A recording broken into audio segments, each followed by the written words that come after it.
The rain drummed against the coffee shop window in rhythmic patterns that seemed to mock the silence between us. Sarah sat across from me, her fingers wrapped around a ceramic mug that had long gone cold. 7 years. 7 years of mornings like this, of conversations that danced around everything except what mattered. She didn't look at me anymore. Not really. Her eyes had developed a distant quality, as if she was always looking through me toward something else, somewhere else, someone else perhaps. I knew the end was coming. You can feel these things the way you feel a storm approaching, that electrical tension in the air that precedes the thunder. The words were already forming on her lips. I could see them in the way her jaw tightened, the way she breathed shallowly through her nose. This was the day she would finally say it out loud. The gold ring sat in my jacket pocket, pressing against my ribs like a second heartbeat. I'd bought it 3 months ago, in a moment of desperate hope.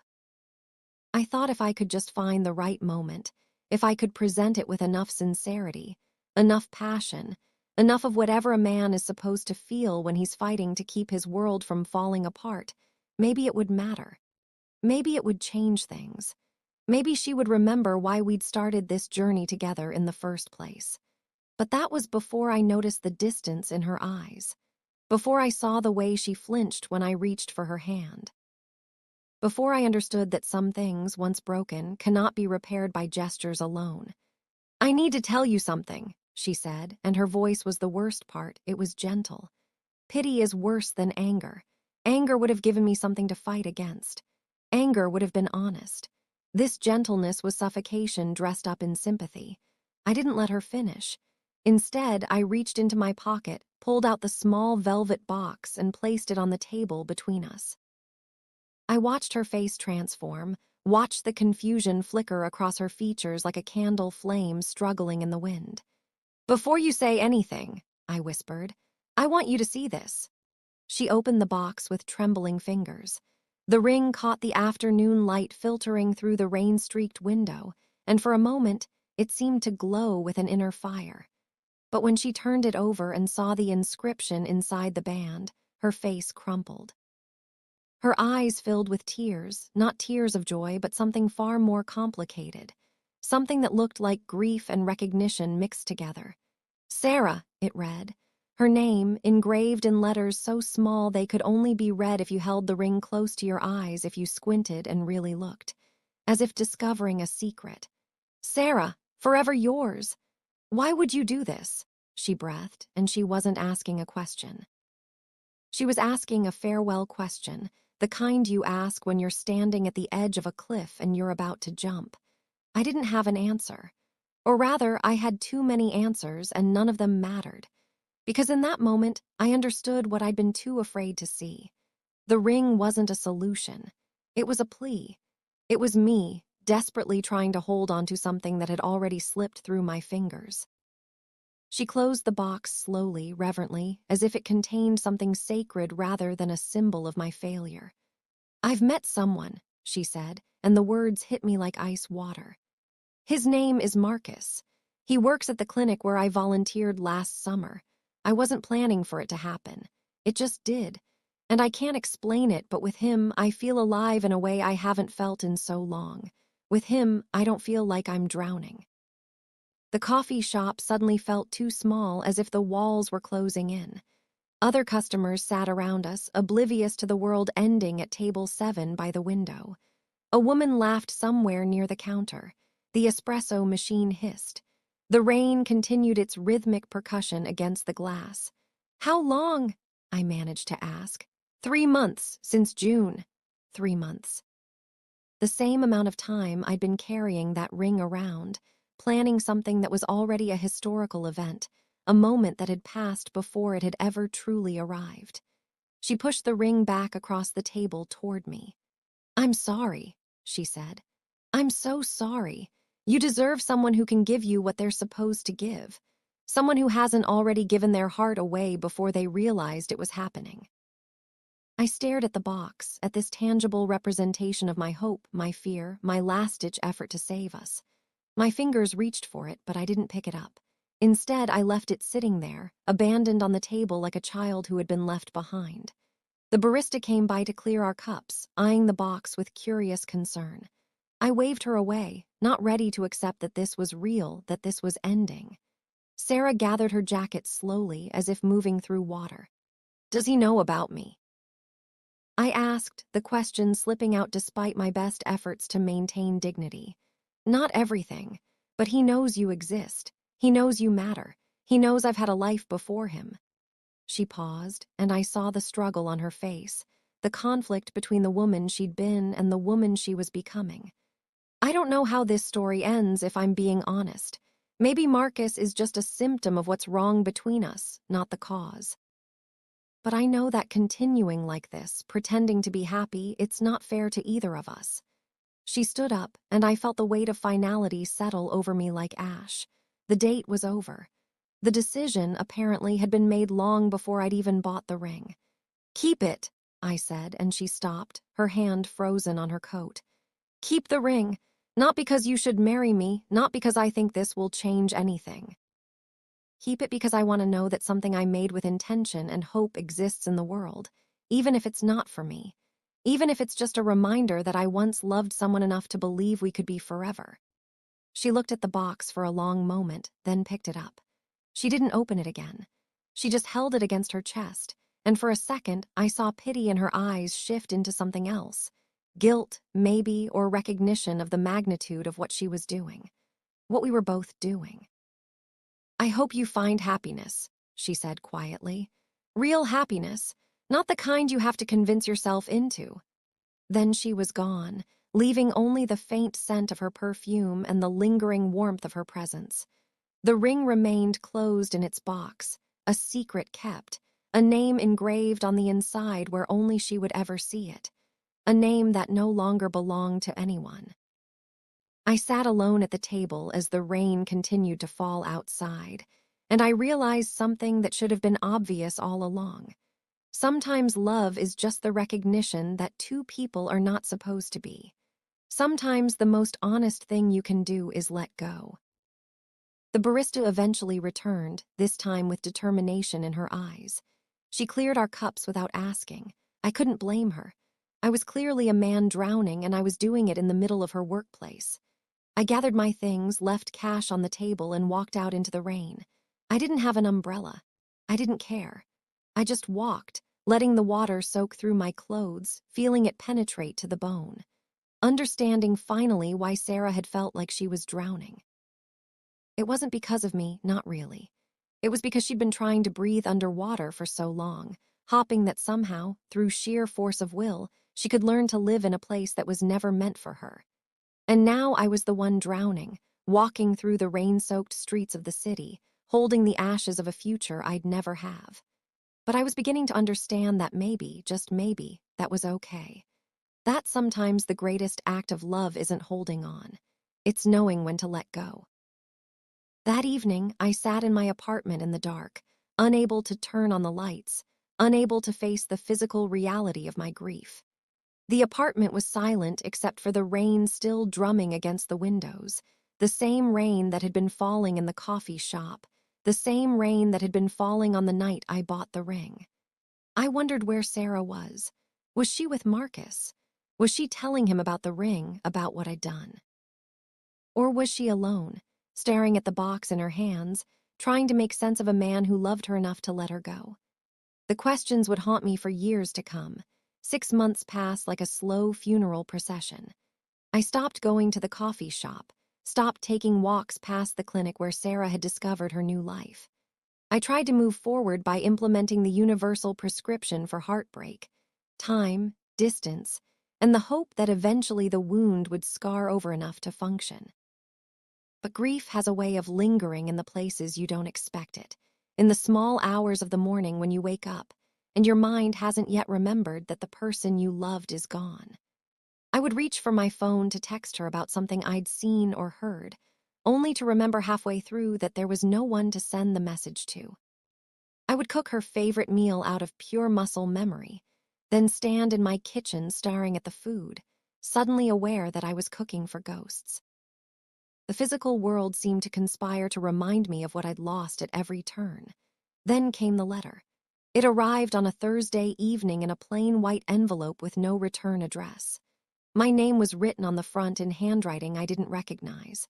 For a moment, standing in my apartment with the envelope in my hand, I considered simply not opening it.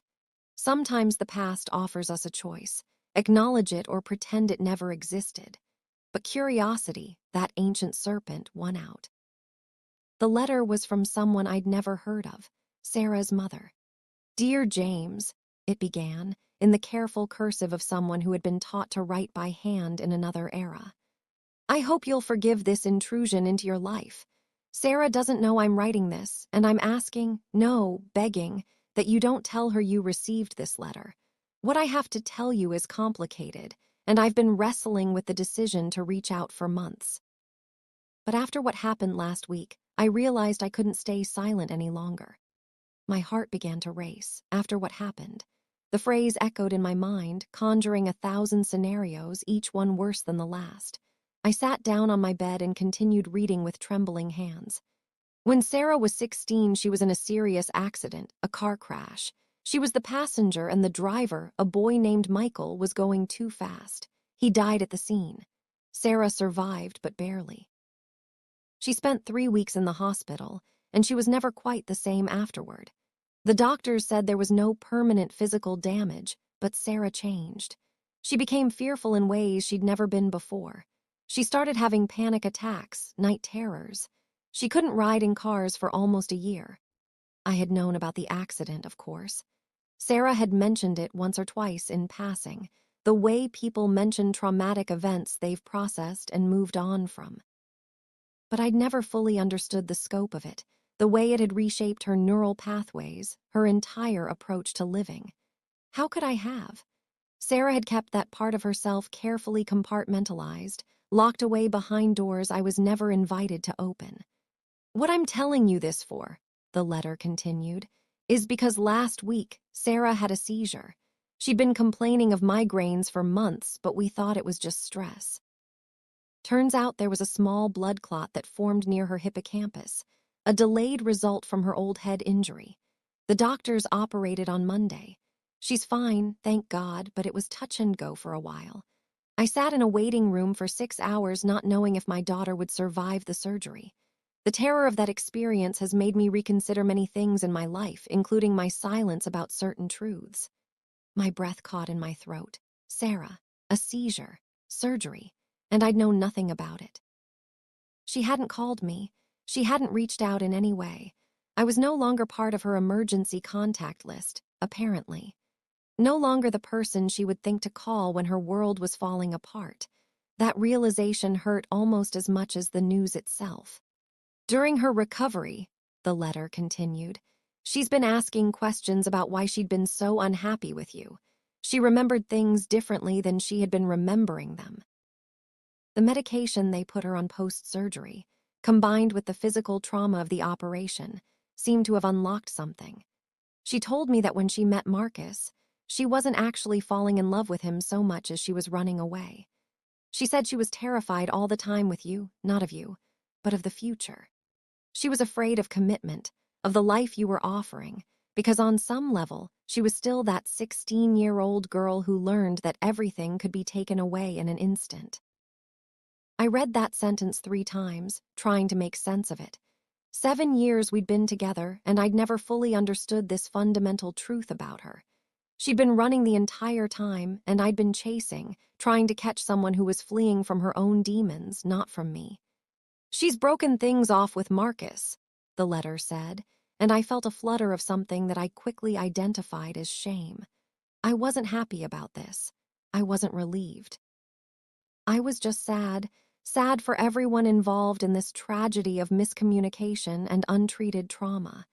He was lovely about it, apparently.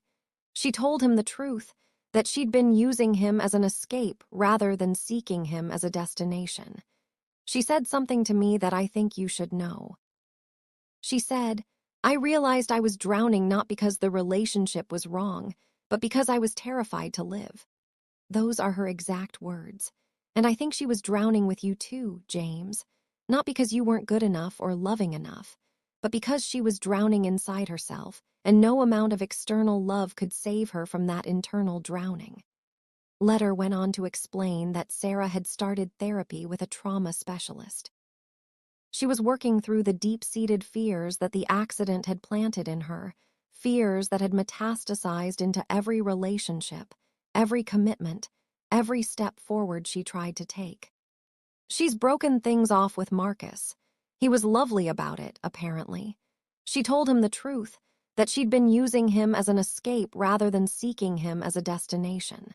She said something to me that I think you should know.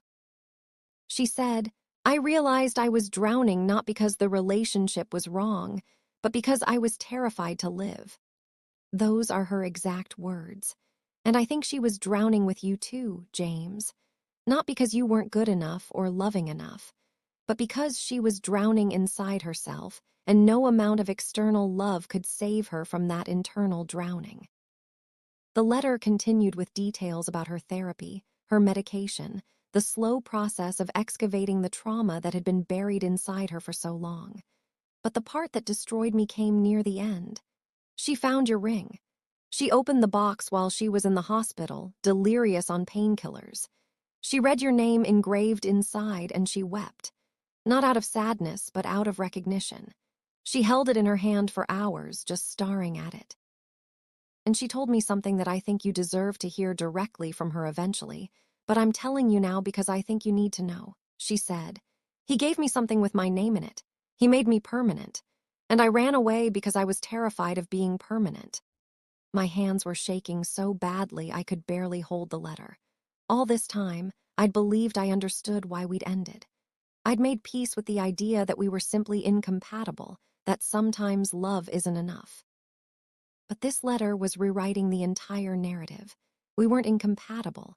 Sarah was incompatible with herself, and by extension, she was incompatible with anyone who tried to offer her the permanence that terrified her so deeply. The letter was signed Catherine and included a phone number with a note. Sarah doesn't know I'm telling you this. She's not ready to reach out to you yet. Maybe she never will be. But I thought you deserved to know that none of this was your fault. You loved my daughter. She wasn't capable of receiving that love in the way you deserved, but not because you weren't worthy. It was because she was broken in ways neither of you fully understood. I'm not asking you to do anything with this information. I'm just asking you to be gentle with yourself, the way I'm learning to be gentle with my daughter.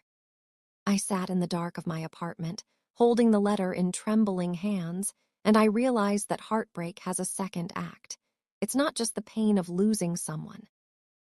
It's the additional torment of learning that everything you thought about why it ended was only half the story. For 3 days, I did nothing. I didn't call Catherine. I didn't try to contact Sarah. I simply sat with this new information, trying to reshape the narrative I'd constructed about our ending. The clarity I'd found that day in the coffee shop, the understanding that we simply weren't meant to be, suddenly seemed naive. We weren't meant to be, perhaps, but not because we were incompatible in some fundamental way. We weren't meant to be because Sarah was running, and I couldn't catch someone who was fleeing from their own shadow. I began to see our entire relationship in a new light. Every time Sarah had pulled away, she wasn't pulling away from me. She was pulling away from the commitment itself, from the permanence that she associated with being trapped, being hurt, being left behind like Michael's passenger seat was left behind at that crash site. Every time she'd been distant, she wasn't being distant because she didn't love me. She was being distant because loving someone required vulnerability, and vulnerability meant risking the kind of pain that comes from having someone matter so much that losing them could destroy you. I began to understand that I'd been fighting against something I couldn't see, trying to fix something that wasn't broken in the way I'd thought. And I began to forgive both of us for the impossibility of what we'd been trying to do. On the 4th day, I called Catherine. She answered on the second ring as if she'd been waiting by the phone. "Thank you for calling," she said immediately. "I wasn't sure if you would. I don't know what to do with this information," I admitted. I don't know how to process the fact that our relationship ended not because we were wrong for each other, but because Sarah is fighting demons I couldn't see. "That's the right question to ask," Catherine said gently. And the answer is that you don't have to do anything with it. You can just let it exist. Let it explain things without having to change anything. Sarah was running. You were chasing. And sometimes, the only way to save someone is to stop chasing and let them run until they understand why they're running in the first place. We talked for almost an hour. She told me about Sarah's childhood, about how the accident had fundamentally altered her understanding of safety and permanence. She told me about the medications Sarah was taking, the therapy she was undergoing, the slow process of learning to believe that she deserved to be permanent, to be loved, to stay in one place long enough to grow roots. When we hung up, Catherine said something that I've carried with me ever since. Sarah needs to know that your ring was a gift, not a trap. She needs to know that you gave her permanence not to keep her, but to help her understand that permanence isn't imprisonment. It's just the willingness to let someone know you, fully and completely. After hanging up with Catherine, I made a decision. I drove to the hospital. Catherine had included the information in her letter. Sarah was still in recovery at Mercy General Physical Therapy on the 3rd floor. I didn't have a plan. I didn't know what I would say or do.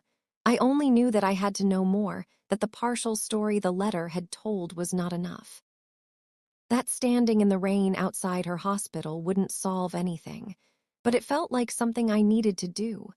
As I stood in the elevator heading up to the 3rd floor, watching the numbers climb, I began to understand something else.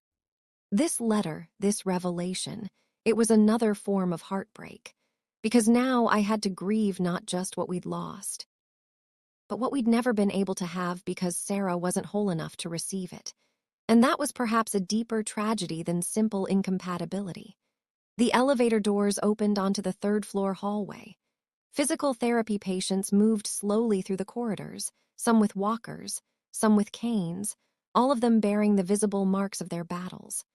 I walked down the hallway, reading room numbers, my heart pounding with a mixture of anticipation and dread. What would I say? What right did I have to be here? But I found myself standing outside room 307 before I could talk myself out of it. Through the small window in the door, I could see Sarah. She was sitting on a physical therapy mat, her physical therapist helping her through a series of stretches.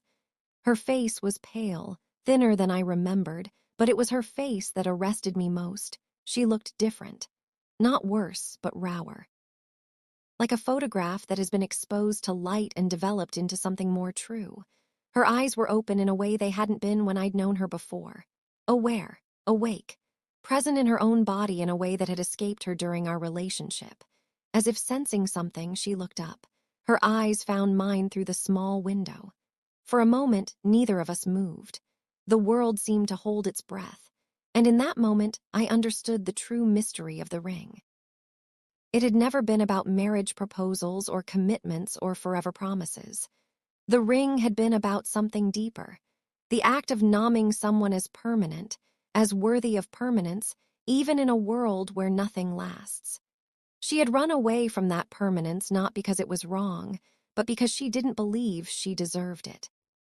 And I had loved her, in that moment in the coffee shop when I left the ring on the table with her name engraved inside, precisely because I understood, however unconsciously, that sometimes the most profound act of love is simply to witness someone's journey, even when that journey leads them away from you.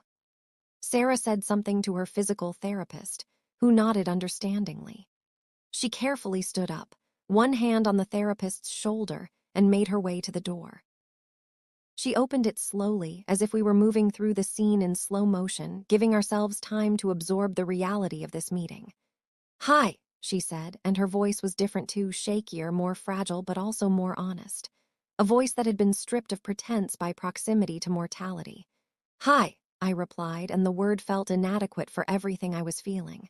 "My mom told you," she said. It wasn't a question. She knew. Of course she knew. She did. I didn't want her to. I wasn't ready. She leaned against the doorframe, and I could see that standing for too long still tired her. The surgery had taken something from her, or perhaps given her something she'd been needing all along. I wasn't sure I'd ever be ready. I didn't come here expecting anything. I said, and it was true. I had no agenda, no hope that this conversation would change anything. I just came to see you, to know that you were okay. She was quiet for a long moment, studying my face as if she was seeing me for the first time, or perhaps seeing me clearly for the first time. I wasn't okay, she said finally. I wasn't okay for a long time, and I think I hurt you and then I hurt Marcus because I was running from something inside myself. It took nearly dying. It took surgery on my brain and the chemical realignment that follows to understand that I wasn't running toward anything with either of you. I was just running. Away from myself, away from the possibility of being permanently loved, because if I was permanently loved, then I would have something to lose. And I couldn't handle the thought of losing anything ever again. I listened, not interrupting, just holding space for her words. And now, I asked carefully. Now I'm learning to stand still, she said. Now I'm learning that maybe permanence isn't a prison. Maybe it's just the willingness to let someone see all of you, the broken parts included. Your ring taught me that. She held up her hand, and I saw it there, the ring on her ring finger. But it wasn't there as a promise to me or as an engagement ring. It was there as a promise to herself, a reminder that someone had believed in her permanence even when she didn't. The sight of it on her finger, after all these months of not knowing where it was, hit me like a physical blow. I wear it every day, she said softly. I know I shouldn't, and I know it probably means something entirely different to you than it means to me now. But it reminds me that someone loved me enough to give me my own name back. Someone thought I was worth engraving. Someone thought I was permanent. Tears began to slide down my face, and I didn't try to stop them. I'm not asking for another chance, she said gently. I don't know if we can be what we were supposed to be. But I wanted you to know that what you did, leaving that ring with my name engraved, it mattered.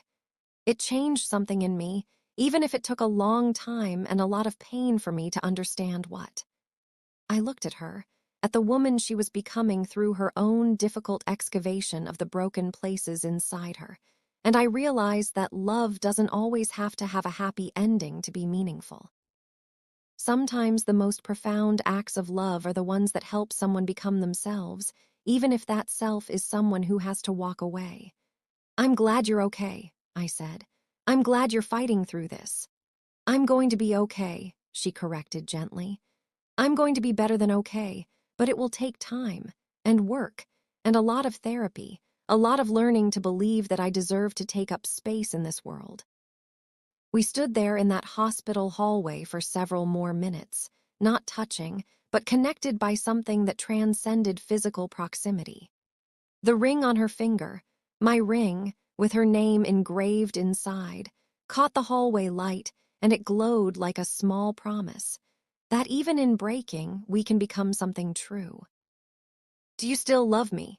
She asked, and it was the bravest question either of us had asked. The question hung between us like a held breath, like a moment suspended in time. I considered lying. I considered the comfortable escape of no, I've moved on. But standing there in that hospital hallway, looking at this woman who was finally beginning to understand her own worth, I realized that the deepest form of love sometimes means being honest even when honesty complicates everything. Yes, I said, but not the way I loved you before. This is different. This is the love of someone who has learned that loving means sometimes letting go. She nodded, and tears began to slide down her face. That's the best answer you could have given me, she whispered, because that's the only kind of love I'm capable of receiving right now. The kind that doesn't need anything from me except the promise that I'll keep trying to become whole.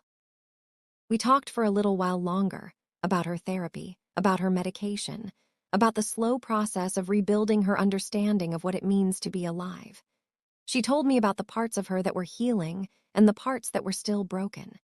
She told me about her fears and her hopes and her dreams for the future.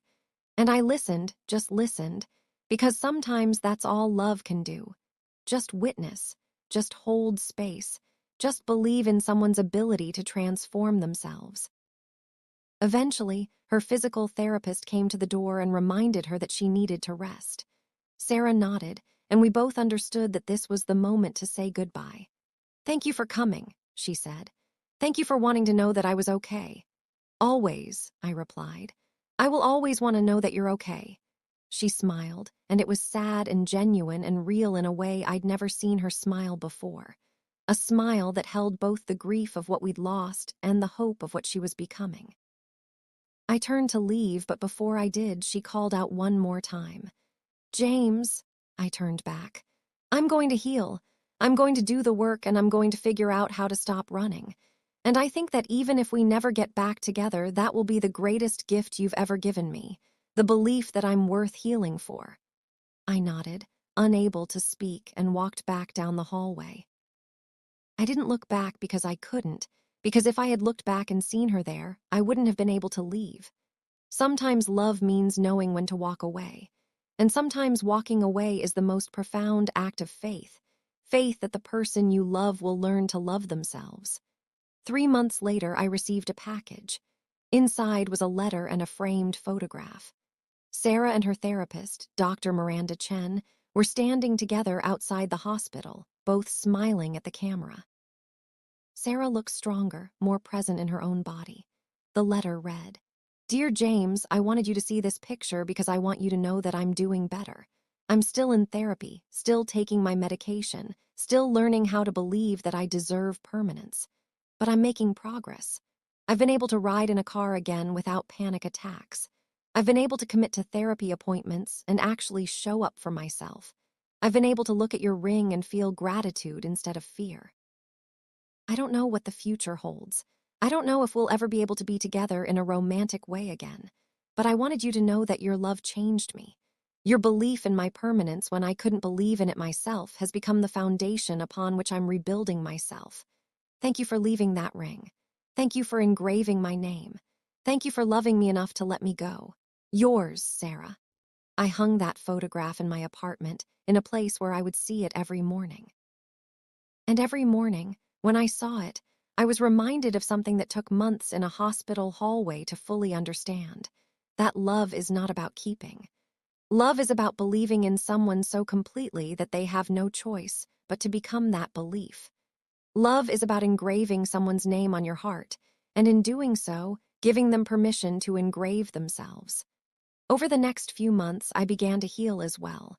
Not because the pain went away, it didn't.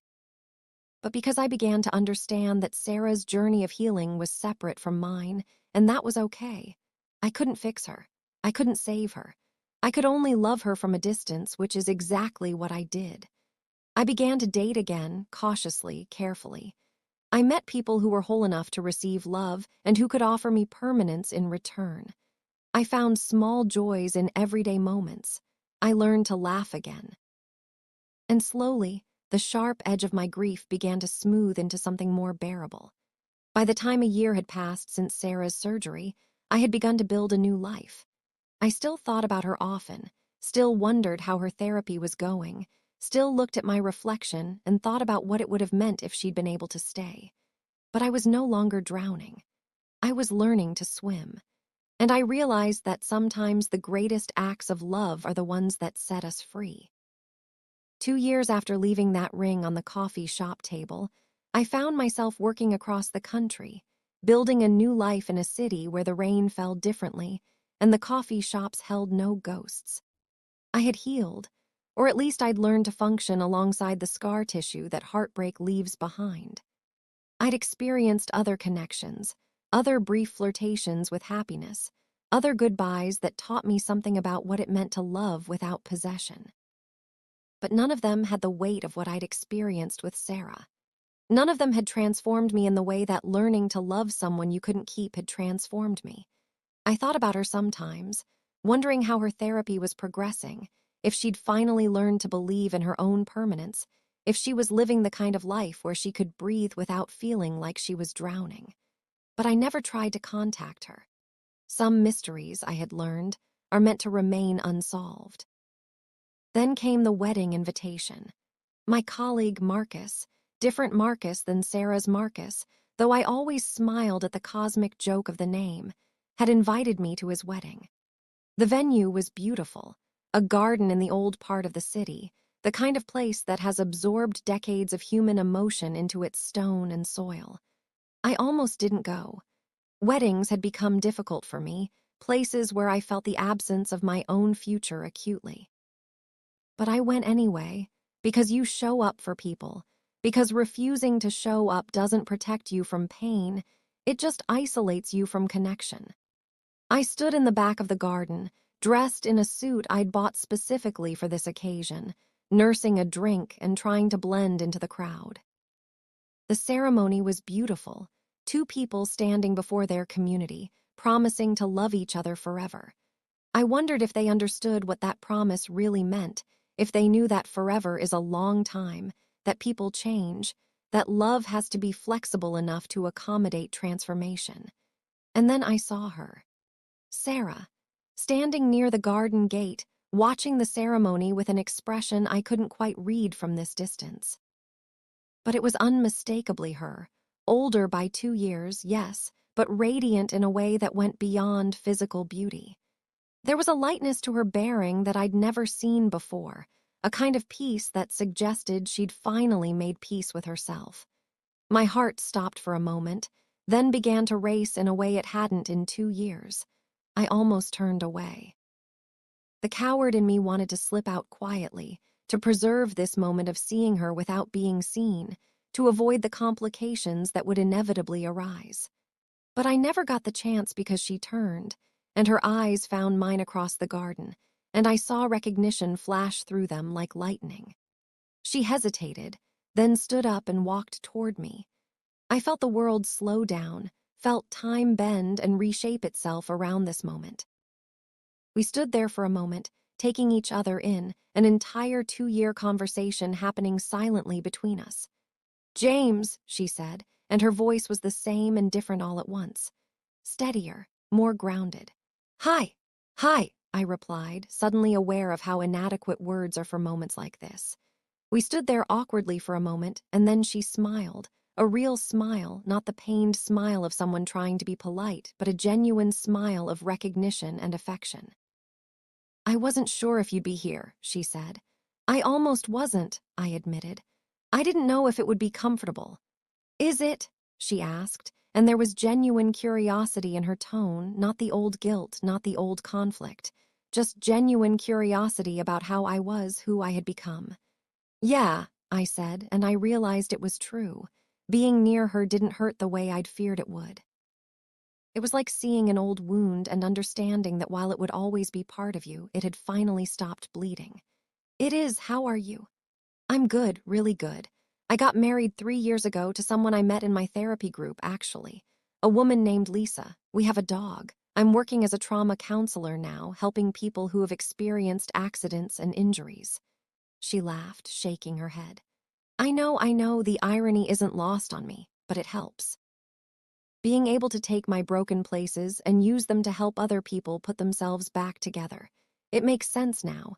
It feels like I'm turning my wounds into wisdom. I felt something shift in my chest. Not pain, not longing, but a kind of profound satisfaction. She had done it. She had become the person she was fighting to become when I last saw her in that hospital hallway. "I'm really happy for you," I said, and I meant it with every fiber of my being. "I had always believed you would get here, and I was right." "I know you did," she said. "I'm wearing the ring, you know. Not as a wedding ring. Lisa got me a beautiful wedding band, but I still wear yours on my right hand. It's become part of who I am. Every morning when I get dressed, I look at my hands and I see your ring, and I remember that someone believed in me when I couldn't believe in myself." My eyes filled with tears. "Sarah," I started, but I wasn't sure what I was going to say.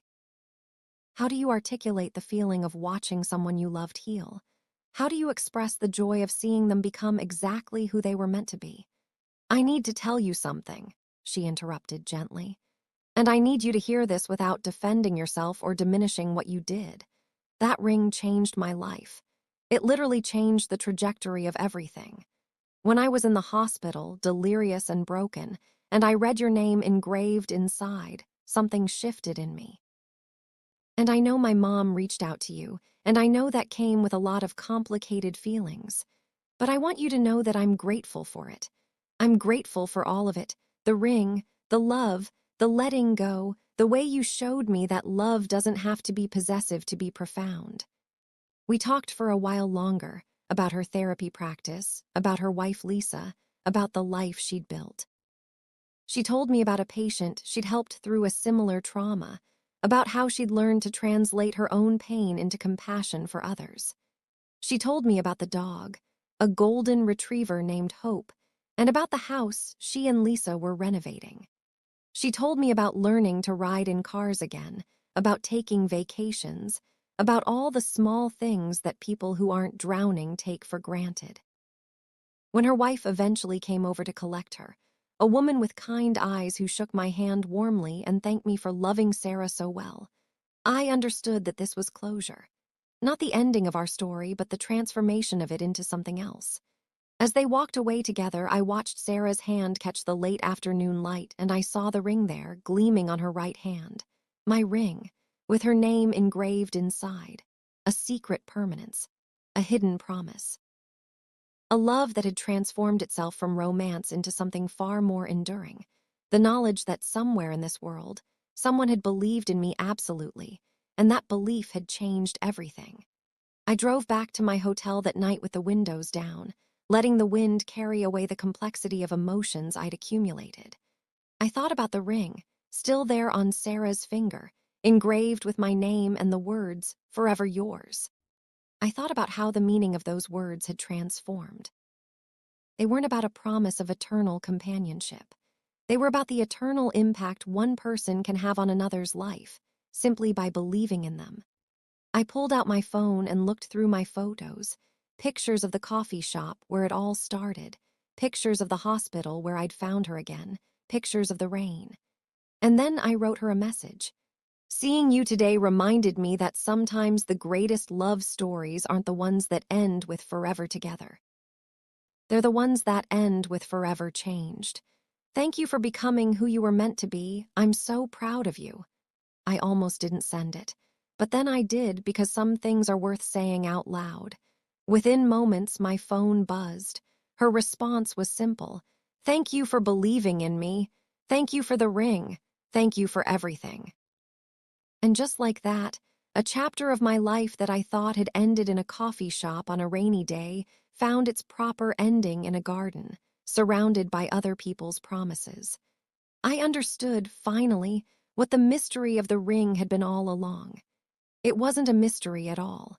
It was simply love in its purest form, the willingness to name someone as permanent, to engrave their name where only they would ever see it, to believe in their worth even when they couldn't believe in it themselves. And sometimes, that's all anyone can offer. Sometimes, that's everything.